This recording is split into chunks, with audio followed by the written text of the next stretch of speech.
Petrol দিয়ে চারদিকে শিকল দিয়ে একবারে গভীর রাতে জ্বলছে বাড়ি। বুধবার রাতে বাঁকুড়ার ওন্দায় এভাবেই আগুন ধরিয়ে সপরিবারে বিজেপি নেতাকে পুড়িয়ে মারার চেষ্টার অভিযোগ। বুধবার রাতে বাঁকুড়ার ওন্দায় এভাবেই আগুন ধরিয়ে সপরিবারে বিজেপি নেতাকে পুড়িয়ে মারার চেষ্টার অভিযোগ উঠল তৃণমূলের বিরুদ্ধে। জ্বলে পুড়ে খাক হয়ে গেছে মাটি খড়ের বাড়ি। ভাঙচুর ও লুটপাট চালানো হয়েছে বিজেপি নেতার ওষুধের দোকানেও। নাকাইজুড়ি গ্রাম পঞ্চায়েতের নন্দনপুর গ্রামের বিজেপির শক্তি প্রমুখ তাপস বাড়ি। তিনি দলের সোশ্যাল মিডিয়া সেলেরও নেতা। বুধবার কর্মী সম্মেলন সেরে রাতে বাড়ি ফিরছিলেন বিজেপি নেতা। অভিযোগ, রাতে বাড়ির সবাই যখন ঘুমে অচেতন তখন বাইরে থেকে কেউ পেট্রোল ছিটিয়ে দেয়। তারপর দরজায় বাইরে থেকে শেকল তুলে আগুন ধরিয়ে দেওয়া হয়। তাপস বারিকের যে বসত বাড়ি নন্দনপুর গ্রামে, তোমাকে প্রথমে বসত বাড়িকের ছবিটা দেখাবো। এটা তাপস বারিকের পরিবার এবং তাপস বারিক অভিযোগ করছে যে গতকাল মধ্যরাতে কেউ বা কারা দুষ্কৃতীরা এই বাড়িতে আসে এবং এই যে দরজা, বাইরের দিক থেকে দরজার এই শিকল লাগিয়ে দেওয়া হয়েছে, এমনই অভিযোগ করছে তাপস বাড়ির পরিবার। শিকল লাগিয়ে দেওয়ার পর বাইরের দিক থেকে পেট্রোল ছুটিয়ে আগুন লাগিয়ে দেওয়া হয়। রাত্রিতে ঘটনাটা, রাত্রেবেলায় আমি মা বাবা রাত্রেবেলায় ছিলাম।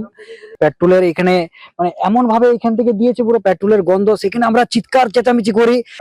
আমার পাশের বাড়িতে এক দাদা থাকে, দাদা আমরা এত জোরে চিৎকার করেছি যে দাদা ছুটে এসে শিকলটা খুলে দেয়। ভাগ্যিস শিকলটা খুলে দিচ্ছে, আজ ভগবানের দয়া বলে আমরা প্রাণে বেঁচে ফিরেছি। এটা পুরো তৃণমূল পরিকল্পিত ভাবে করিয়েছে তৃণমূলের দুষ্কৃতীরা। বাড়ি থেকে 150 মিটার দূরেই রয়েছে তার ওষুধের দোকান। সচরাচর রাতে সেখানেই থাকেন তাপস বাড়ি। অভিযোগ, দুষ্কৃতীরা প্রথমে বিজেপির নেতার ওষুধের দোকানে ভাঙচুর ও লুটপাট চালায়। সেখানে তাকে না পেয়ে দুষ্কৃতীরা হানা দেয় বাড়িতে। বাইরে থেকে দরজায় শেকল তুলে ঘরে আগুন লাগিয়ে দেওয়া হয় বলে অভিযোগ।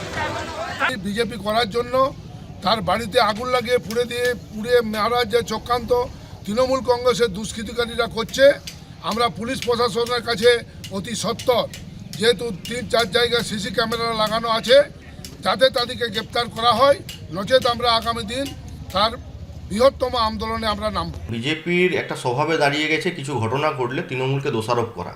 ওনাতে বিজেপির গোষ্ঠীদ্বন্দ্ব মাথাচাড়া দিয়েছে।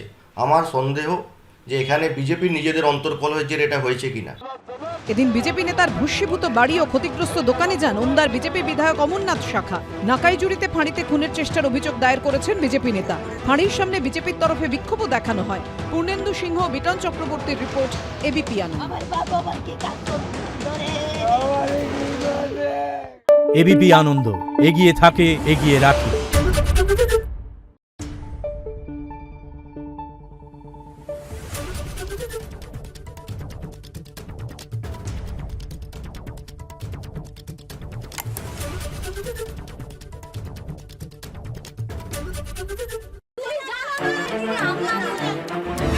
বাংলা চেঁচামেচি চায় না, বাংলা খবর চায়। বাংলা খবর, বাংলার খবর।